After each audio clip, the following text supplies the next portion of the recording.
Hello and welcome to Think Watercolour. I'm Paul Webber and today I'm going to be painting from this reference photograph. This is an abandoned old Landrover Defender and I think it's a Series 2 looking at the side lights from around, I think they were launched in 1958, so it's quite an old vehicle. It's been abandoned in the corner of a field just outside Bollington in Cheshire.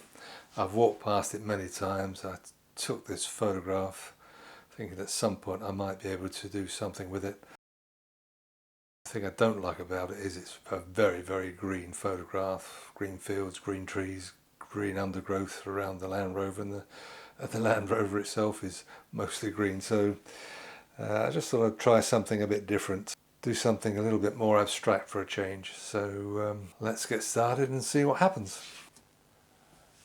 I've sketched in the Land Rover but left everything else pretty much very sketchy. I'm just mixing up here some sap green and a touch of Windsor red to create this olive green for the rear of the Land Rover. I've increase the video running time to roughly 2 times normal speed to save you time watching this. I'll still explain my process and techniques as I would in real time, but without all the ums and ahs, or fewer ums and ahs, let's hope. This is again sap green with some ultramarine and a touch of Windsor red to create this camouflage green on the side of the Land Rover and the main body. All I'm doing at this stage is just blocking in the shape of the Land Rover, and then I'll leave that to dry and work around it with the background and the bushes in the foreground, all the nettles and weeds that have grown up over the years while this old vehicle has been abandoned in the corner of this field.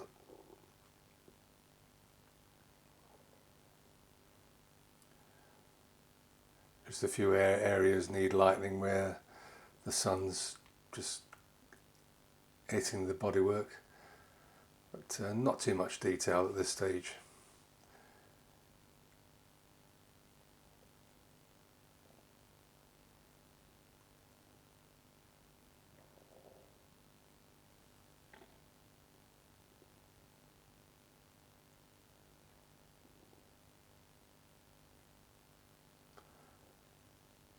Just carefully painting around these side lights and indicators. I want to keep the paper white for those so that I can add some colour later.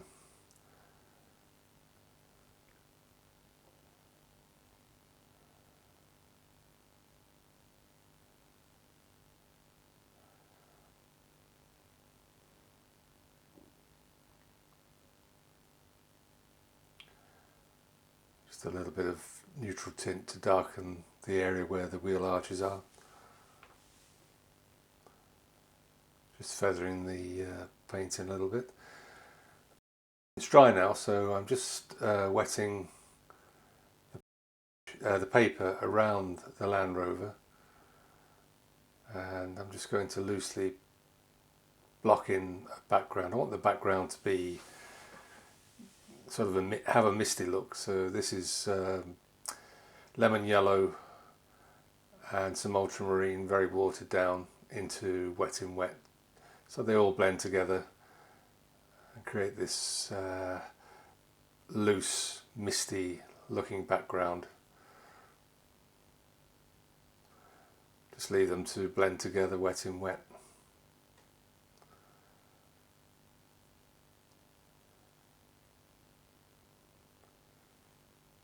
Bring that down into the foreground. We've just added a little bit of jadeite green to the mix just to brighten the green a little bit. This is going to be painted over anyway, but it just gives it a reasonably good background to work to.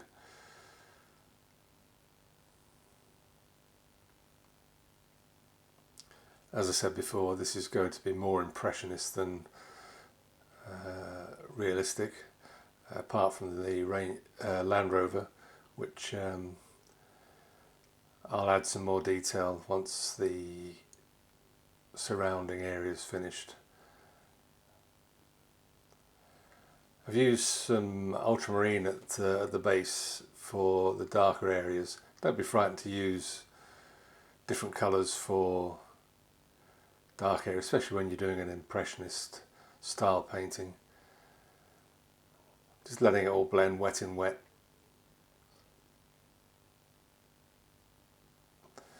I've let that dry.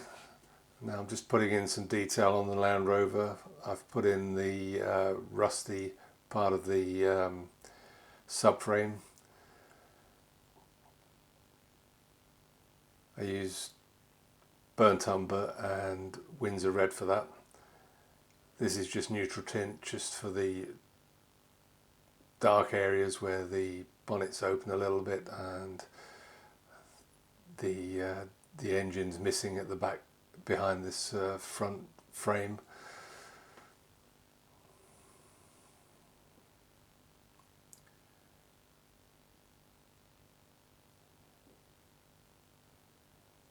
Just deciding which to do first. I'm just going to use some lemon yellow mixed with some Viridian, just for these leaves, the lighter parts of these leaves that are on the branches of what looks like a tree growing through the Landrover.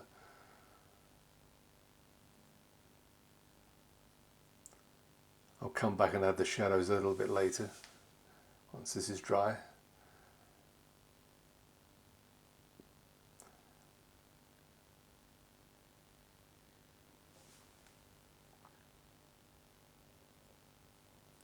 I mean, this demonstration is all about using a poor reference photo as a starting point and interpreting it in a more impressionistic and abstract way. What I've got here is a very old Chinese, cheap Chinese brush, which I've hammered about over the years, and I'm using a very weak mixture of initially some burnt umber, and now I'm going to go over that with some this is a little bit of sap green and indigo mixed together.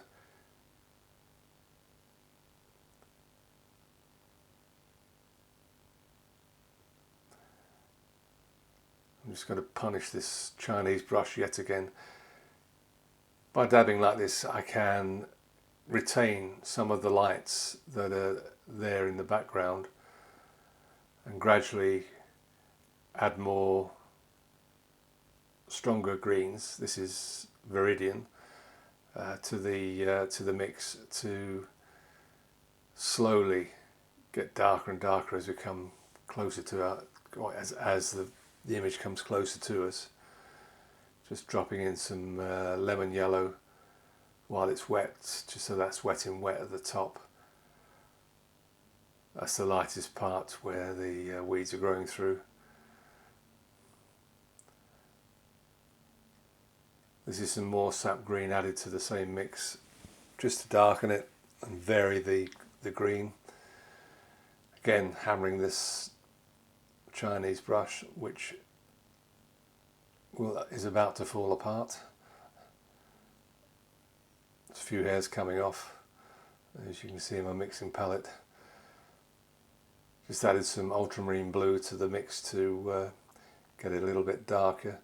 But it's very watery because I want it to be light at the top. As we come down, it'll get darker.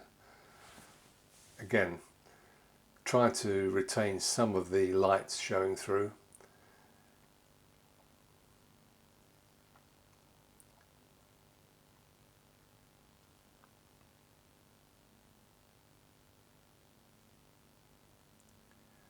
Getting darker as we come forward. Adding a little bit more blue and darker green to the mix. This is ultramarine that I've just dropped in to really darken it, and you can see the brush is starting to fall apart now. But by using this brush you can see the bits of highlight showing through to create some variety, and it adds depth to the painting. And now the brush really is on its last legs. Okay, I've cleaned the palette now, and this is ultramarine and a touch of neutral tint for the darkest dark at the front of the painting. It's a bit of aerial perspective. Darks come towards you and lighter colours recede.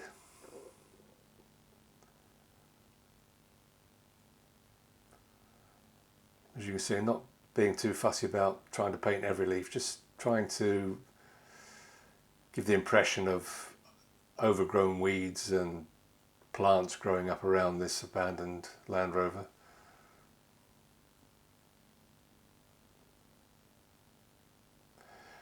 Just using a craft tool to scrape out, while the paper's damp, scrape out some of the lines. If you do it when the paper's damp, you'll get white lines. If it's too wet, the lines will fill in with the wash and go dark again. So it's all about timing when you're doing that. So it's just, you just got to get it when it's just damp, and you get these lovely white streaks and lines. Just adding the shadows, or some of the shadow, the lighter shadows to the bushes growing out of the car, and now I'm working on the framework to the windscreen, just resting on my finger there so I don't put my hand on a wet wash.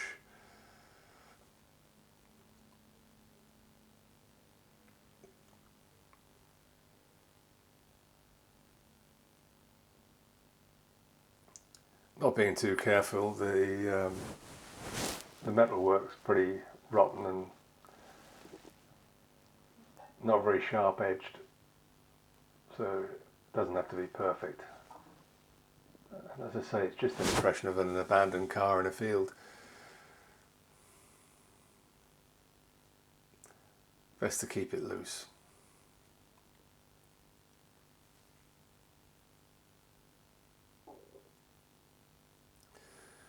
To be honest, the only thing I'm being precise about is the Land Rover itself, because I want that to be the main feature and focus point in the painting. So I'm being more careful with the detail on that, but the plants around it are all painted in a very loose style.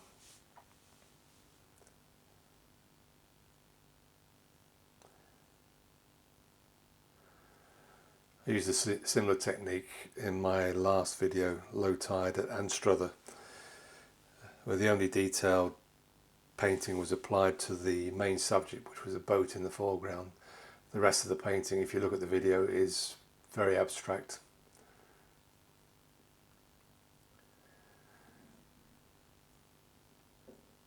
Just using some white gouache to put a few highlights in a couple of places on the vehicle.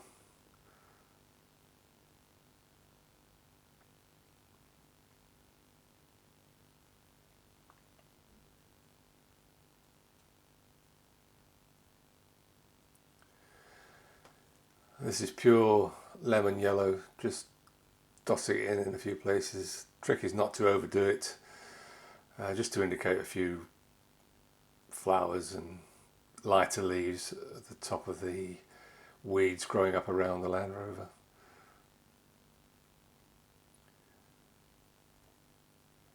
Just using a small, I think it's a number 0 rigger brush, just to indicate the branches growing through the vehicle. Break up the lines, don't just draw one long line, break it up because the leaves are covering up some of it. Using the same rigger to put in some darker branches and undergrowth in the foreground, just to tie everything together.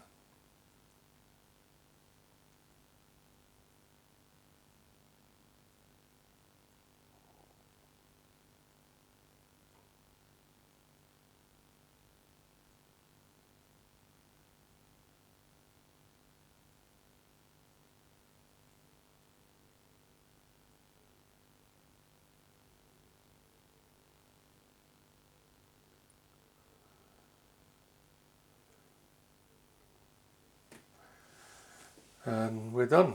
Just a few more tweaks after I finish painting. I let the painting dry and I could see a few minor tweaks needed. The shadows on the leaves on the branches sticking through the empty window of the car were a little bit light, so I darkened those and just added a few more leaves and things closer to the front and rear of the Land Rover. Other than that, it was pretty much how I finished it. As you can see, by using that Chinese brush, you can see I've left some lighter areas showing through the dark foreground.